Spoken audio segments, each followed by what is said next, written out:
Smart Ahmednagar news. विटा पहिल्या golden city आंतरराष्ट्रीय चित्रपट महोत्सवात मराठी चित्रपटांचे झालेले प्रदर्शन सिने रसिकांसाठी सुखद धक्का होता। आशय संपन्न आणि जीवन समृद्ध करणारी अनुभूती या महोत्सवातून तरुणाई व रसिकांना आली।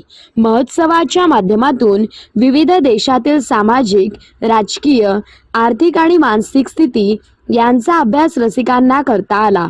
विविध देशांचे दर्शनही घडले। सुनीलजी शिंदे दिग्दर्शित निबार आणि सतीश रणदिवे दिग्दर्शित मार्ग माझा एकला या चित्रपटातून मन हेलावणाऱ्या, सुन्न करणाऱ्या कथांसोबतच आपल्या अवतीभोवती असलेल्या अनेक प्रश्नांविषयी आपण अनभिज्ञ आहोत याची प्रखर जाणीव करून देण्यात आली। बहुजन अधिकारी कर्मचारी महासंघाचे राज्य अध्यक्ष SR भोसले आणि लेखक दिग्दर्शक बालाजी वाघमोडे यांच्या उपस्थितीत महोत्सवाचे सर्वेसर्वा लेखक दिग्दर्शक दिलीप भोसले यांनी हा महोत्सव घडवून आणला। तर इपिका.in चे CEO दिग्दर्शक KK माने यांनीही याला उत्तम साथ दिली।